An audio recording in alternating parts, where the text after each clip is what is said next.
आज बड़े बड़े धनपतियों की औलाद जो पैसा कमा कमा के देते हैं ना, ऐसी औलादें होंगी जिनने 4 महीने में मेरे दर्शन भी नहीं किए होंगे। ऐसी औलादें होंगी जो मंदिर में भोग देने नहीं आते होंगे, जो कभी माला नहीं फेरते होंगे। ऐसी औलादें होंगी जिनके लिए तुमने दौलत कमाई है ना, वो मंदिर से दूर भागते होंगे। यदि दौलत के साथ साथ धर्म के संस्कार दिए होते ना, तो पंडाल तुम्हारे बच्चों से भर गया होता। ध्यान रखिए, विचार करिए। मंदिर में बूढ़े बूढ़े लोग थके थकाए, जिंदगी की चोट खाए, विचार करिए। एक बात याद रखना, मंदिरों को जवान करिए। औलाद को जवान तो सब कर लेते हैं, धर्म को जवान करने का पुरुषार्थ करिए अपने जीवन में। और धर्म जवान कब होता है? जब जवानी मंदिर में प्रवेश किया करती है। ध्यान रखिए। उस औलाद के लिए धन जोड़ रहे हो जो मंदिर नहीं आ सकता है, उस औलाद के लिए पैसा जोड़ रहे हो जो भगवान का भजन नहीं कर सकता है। ध्यान रखिए। कौन देगा संस्कार? मीडियम परिवार के बच्चे तो फिर भी आ जाते हैं, रईसों के बच्चे नहीं आते हैं। ध्यान रखिए। किस में जीते हैं? डिस्को में जाते हैं, यहां वहां पार्टियों में घूमते हैं, एक से एक पार्टियां करते हैं। पर्यूषण पर्व है, युवा नहीं है। कहां गए तुम्हारे बच्चे? यहां वहां मौज मस्ती, महंगी महंगी बाइक, कान में एयरफोन, घूम रहे हैं, दौलत बाप की बर्बाद कर रहे हैं। इनके लिए पैसा कमाया है। मान्यवर सोचिए, आप विचार करिए। मैं ये नहीं कहूंगा कि बच्चे गलत हैं, वो नहीं आ रहे हैं, मां बाप गलत हैं। ध्यान रखना। आपने उन्हें सुविधाएं तो दी हैं, आपने उन्हें महंगे मोबाइल तो दिए हैं, आपने उन्हें हर साधन दिए हैं, धर्म नहीं पकड़ाया उनको, उनके हाथ में धर्म की चीजें नहीं दी हैं। बच्चा धर्म से दूर भागता है। ध्यान रखना। क्या होगा इस जिन शासन का? मान्यवर, आपसे निवेदन है मेरा बड़ी विनम्रता के साथ, इच्छा पूर्ति के लिए धन नहीं कमाना, आवश्यकता के लिए धर्म कमाना। आज क्या हो रही है?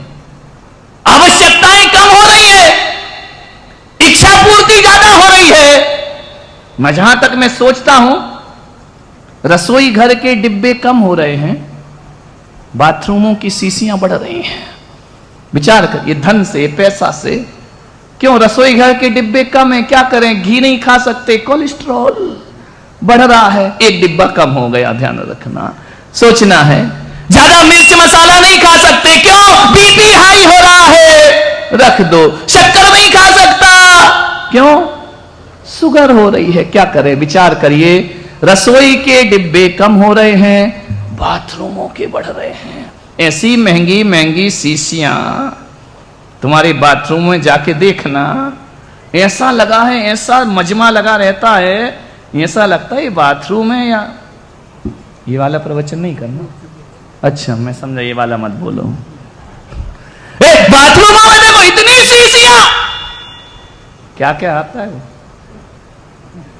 साबुन, शैम्पू, फेस वॉश, हाँ, और क्या आता है? ये बाल काले करना, ये नीले करना, ये हरे, आजकल तो काले भी गए, हरे नीले लाल पीले हो रहे हैं। ये छोरों की कटिंग ऐसी हो गई है। पहले थोड़ा भी बाल छोटा बड़ा हो जाए तो नाई को डांट पड़ती थी, झगड़ा हो जाता था। अब तो साइड से निकाल देता है, ऊपर रहते हैं। ऐसा लगता है ये हाईवे, ये सर्विस रोड। विचार करिए, देखो तो दशा तो देखो, देख देख के हंसी आती है।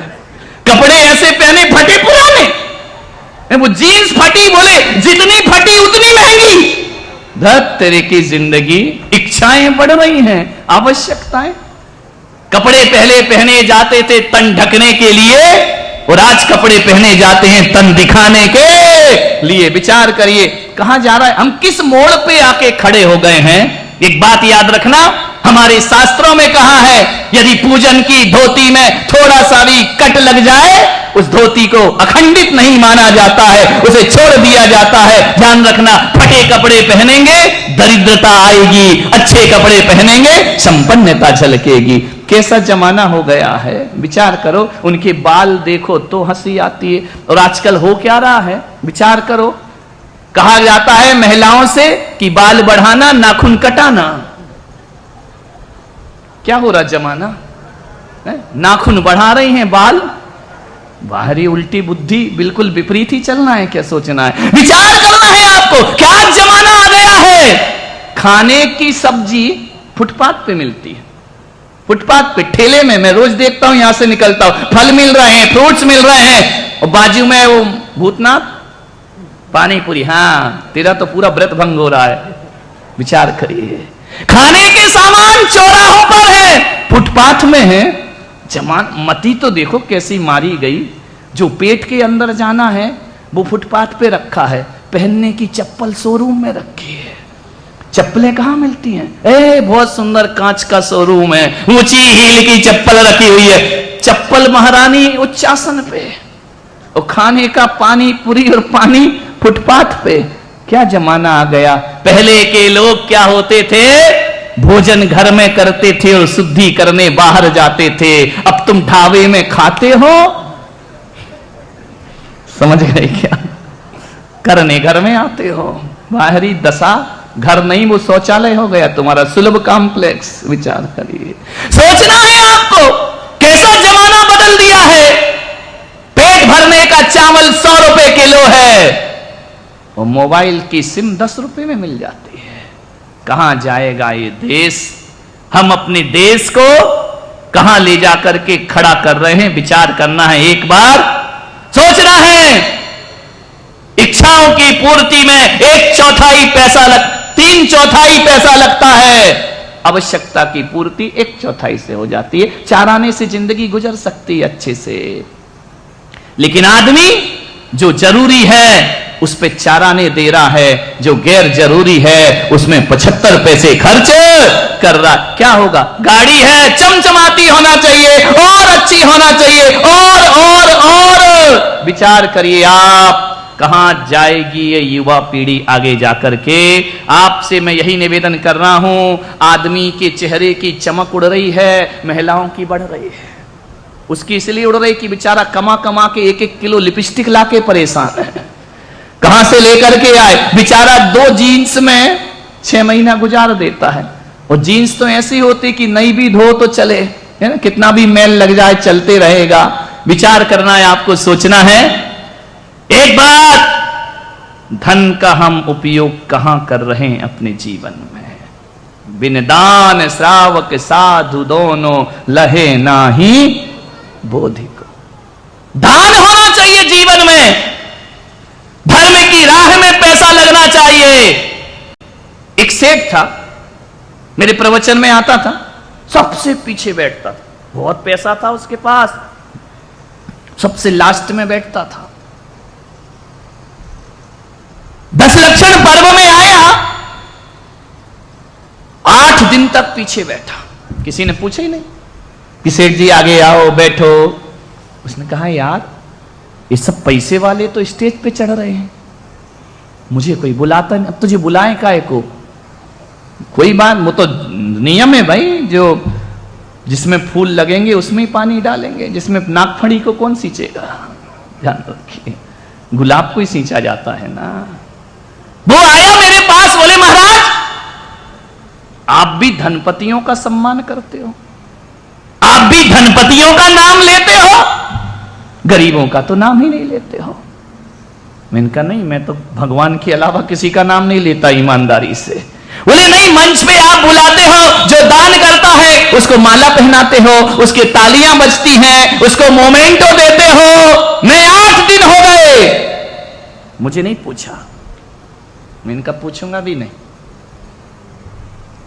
तो मैंने कहा सेठ क्या चाहता है? बोले बरसों से मैं इस शहर में हूं, कोई मेरी तरफ देखता भी नहीं है, पीछे बैठा रहता था जहां चप्पलें उतारते हैं। एक दिन उसे ना जाने क्या सनक चढ़ गई, बड़ी ऐसी सनक, 5 लाख की बोली ले ली। अरे पूरा पंडाल मुड़ के देख रहा, ये कंजूस मक्खी चूस। मक्खी चूस यदि बोली भी ले लेना तो लोगों के अंदर यही चलता, क्या मालूम देगा कि नहीं। आज तक जिसने 1 रुपया नहीं दिया है और 5 लाख की बोली, सारा पंडाल पीछे मुड़ के देख रहा है उसको। उसने कहा क्या बात है, आज तो सब मुझे देख रहे हैं, 5 लाख की बोली। बोले आइए सेठ जी आइए, पीछे क्यों बैठे हो, आगे आओ ना। स्टेज पे बुलाया, माला पहनाई फूलों की, तालियां बजी, मोमेंटो दिया, मजा आ गया। आज सेठ ने दान किया। इतना खुश हुआ सेठ, मेरे कमरे में आया, बोले महाराज तुम्हारे यहां भी राजनीति होती है क्या? मैंने कहा क्यों? बोले तुम्हारे यहां भी, मैंने इतने दिन से तो मुझे किसी ने पूछा नहीं, आज बोली ले ली, हजारों लोग मेरे लिए तालियां बजा रहे, सेठ जी सेठ जी सेठ जी सेठ जी। ये राजनीति नहीं है तो क्या है? मैंने कहा पागल है तू, ये राजनीति नहीं, ये महाराजनीति है, ध्यान रखना। राजनीति तो दिल्ली में और गांधीनगर में चला करती है, हमारे पंडाल में तो महाराजनीति चला करती है। बोले महाराज आप भी यही करते हैं क्या? मैंने कहा मैं भी यही करता हूं। तो बोले तुम में और एक नेता में क्या अंतर है? मैंने कहा बहुत अंतर है मुझ में और नेता में। यहां स्वागत होता है, सत्कार होता है। बोले आज मेरा सत्कार हुआ। मैंने कहा सेठ सत्कार तेरा नहीं हुआ, ना आज हुआ ना कल होगा। तू धनपति कल भी था और धनपति आज भी है। पैसा तेरे पास कल भी था और पैसा तेरे पास आज भी है। कल तक क्या नजारा था, लोग तुझे पलट के नहीं देखते थे, और आज क्या नजारा है, हर कोई जय जिनेंद्र करने को तैयार हो गया है। बोल जितने लोग जय जिनेंद्र कर रहे हैं, इनको तू कुछ पैसा देगा क्या? बोले नहीं मैं काहे को दूंगा। तो इनका फिर भी लोग जय जिनेंद्र कर रहे हैं, कल तक कोई पूछता नहीं था। तो बोले ऐसा क्यों है, ये क्या पॉलिटिक्स है? मैंने कहा पॉलिटिक्स नहीं है, ये जो तेरा सम्मान हुआ है ना सेठ, तेरा सम्मान कोई दुनिया नहीं कर सकती है। और हकीकत में मैं पुलक सागर कहता हूं, आदमी का सम्मान नहीं हुआ करता है, ध्यान रखना। मैंने कहा सेठ कल भी तू धनपति था और आज भी धनपति है। स्टेज पर यदि सम्मान हुआ है तो तेरे धन का सम्मान नहीं हुआ, जो धन का तूने दान किया है उसका सम्मान हुआ करता है, पैसों का कोई सम्मान नहीं। जो धन का तूने दान किया है, सम्मान तो दान का होता है, ध्यान रखना।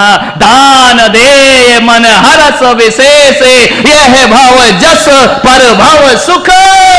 ध्यान रखना, पैसों का सम्मान नहीं होता किसी दुनिया में। पैसे छोड़ते हो ना, उसका सम्मान हुआ करता है, उसकी जय जयकार हुआ करती। अभी जो माला पहन के गए 50,000 तो इनके पास पहले भी थे ना?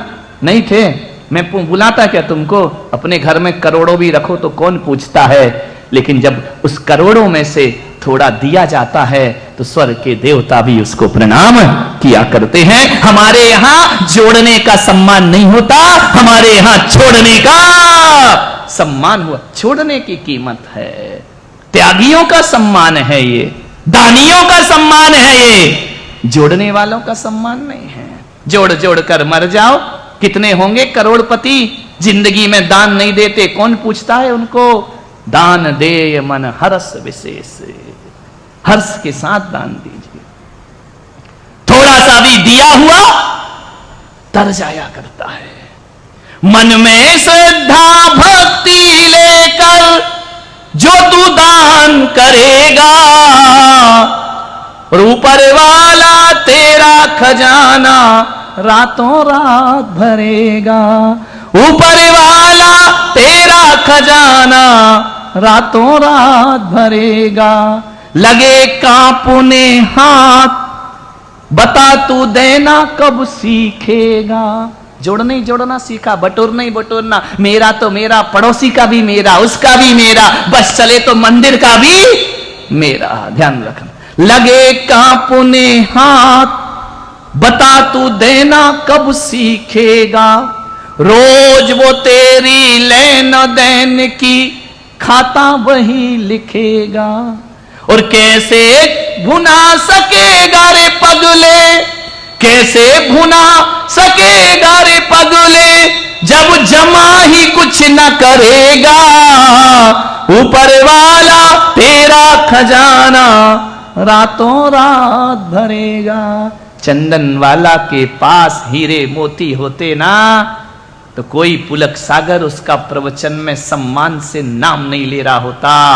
चंदन वाला के पास अपार दौलत भी होती तो धार्मिक पुस्तकों में उसका नाम नहीं आता। लेकिन चंदन वाला जब भूखी रहकर किसी महावीर को आवाज लगाती है और कहती है कि आओ प्रभु, जब तक दूंगी नहीं तब तक ग्रहण नहीं करूंगी। ध्यान रखना, उसका नाम अमर हुआ करता है जो लेने से पहले देना सीखा करता है। मान्यवर, मुनि को भोजन दे फिर निज करई आहारे। शास्त्रों में ये लिखा है, जब तक मुनि का आहार नहीं हो जाए भोजन नहीं करना।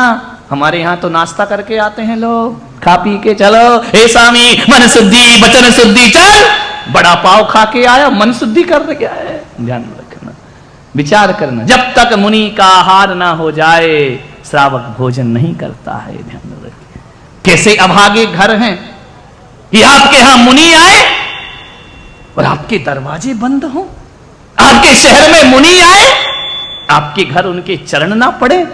अभागे लोग हुआ करते हैं। ध्यान रखना, संत चरण जहां पड़ जाए वो घर घर नहीं रहता, वो पूजा का स्थान हो जाया करता है। ध्यान रखिए, वो मंदिर हो जाता है। किस काम की दौलत एक संत की क्षुधा ना मिटा पाए? किस काम का वो पैसा कि एक संत तुम्हारे यहां भोजन को ना आए? साईं इतना दीजिए जामे कुटुंब समाए, मैं भी भूखा ना रहूं साधु न भूखा जाए। ध्यान रखिए मान्यवर, घरों में चरण संतों की पड़ 16 तारीख से तैयार हो जाइए। मैं भी तैयार हूं, तुम भी तैयार। विचार करिए, संत चरण ना पड़े घरों में, घर बेकार हुआ करता है। मान अतिथि बनकर संत ना आए।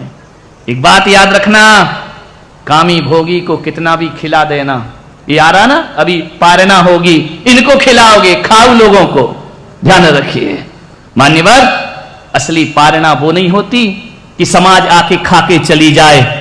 अरे असली पारना तो तब होती है जब किसी संत का तुम्हारे घर में आगमन हो जाए। ध्यान रखिए, तपस्या की अनुमोदना वह साधना होती है।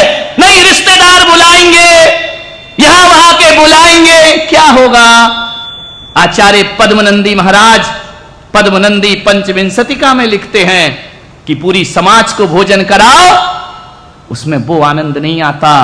मुनि को एक गिलास भोजन दो, जीवन का आनंद आ जाया करता है। ध्यान रखिए, इनको क्या खिलाना ये, जिनने ना पर्यूषण किए, ना संयम उनके पास, ना त्याग उनके पास, उनको खिला के तपस्वियों की अनुमोदना। वाह रे भाई, ऐसे में कोई गरीब उपास करेगा जिसके पास साधन नहीं है? वो भावना भाएगा कि मैं उपास करूं?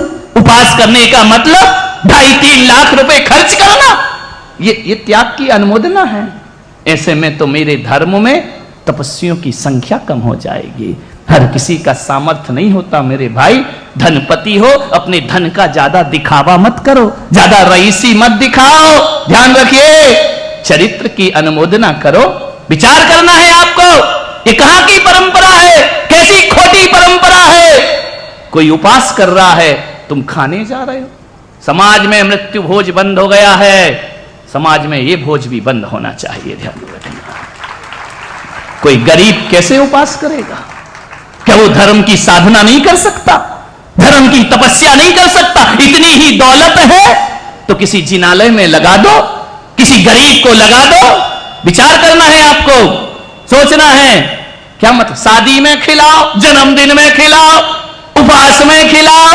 कितने खाऊ हो रे तुम लोग, कहीं भी जाके खा आते हो। विचार करिए, सोचना है आपको। ये गलत कुरीतियां हैं, गलत परंपराएं हैं। हमारा पिछला तबका कभी धर्म में फिर आगे नहीं बढ़ पाएगा। ध्यान रखिए, तपस्याएं तो मत बेचो, तपस्याओं का तो ऐसा सम्मान मत कराओ। अनुमोदना करो उसके तप की, उसके साधना की। मान्यवर, मैंने बात रखी है, करना नहीं करना तुम जानो, तुम्हारा काम जाने। कहना जगाना मेरा काम है। ध्यान रखिए, करते हो नहीं करते हो, खिलाना है खिलाओ और बुला लो। मैं फोकट वाले बहुत से भेज सकता हूं, खिला लेना। नहीं, गुरुओं को आहार दो, गुरुओं की भक्ति करो। जिनालय के प्रभावना में, धर्म प्रभावना में पैसा खर्च करो। मैंने कहा ना, कामी भोगियों को खिलाओगे तो विष्टा बनेगा। ध्यान रखना, और भगवान को चढ़ाओगे तो पूजा बनकर के सामने आ जाएगा। पुण्य बनेगा जीवन का। सोचिए, आज उत्तम त्याग का दिन है। कुछ वनस्पति ऐसी हैं जो अपने फलों को दिखाती हैं, कुछ वनस्पति ऐसी हैं, कुछ ऐसी हैं जो अपने फलों को छिपाती है ना। दो प्रकार की वनस्पति, दिखाने वाली फल, अनाज, ये अपने फलों को दिखाती हैं। छिपाने वाली जमीकंद, आलू, उसकी वनस्पति उसको छुपा के रखती धरती के अंदर। लहसुन छुपा के रखती है, प्याज छुपा के रखती है, सलजम छुपा के रखती है, गाजर छुप के रहती है। बड़ी मजे की बात है वनस्पति से शिक्षा लेना। जो अपने फल को दिखाते हैं, लुटाते हैं, उनमें बार बार फल लौट करके आते हैं। एक आम अपने फल देता है, अगले साल फिर फलों से लद जाया करता है। एक अमरूद अपने फल लुटाता है, फिर फलों से लट जाया करता है। एक केला अपने फल लुटाता है, फिर बौर की बौर लटक जाया करती है। आलू छिपाता है, ध्यान रखना, जो लुटाता है वो बार बार हरा होते रहता है, जो छिपाते हैं ना वो जड़ से उखाड़े जाते हैं। ध्यान रखना, आलू को जड़ से उखाड़ा जाता है, प्याज को जड़ से उखाड़ा जाता है, जमीकंद जड़ से उखाड़ी जाती है। जो लुटाते हैं उनके पास लौट लौट करके आते हैं, और जो जोड़ते रहते हैं वो जड़ से उखाड़ दिए जाते।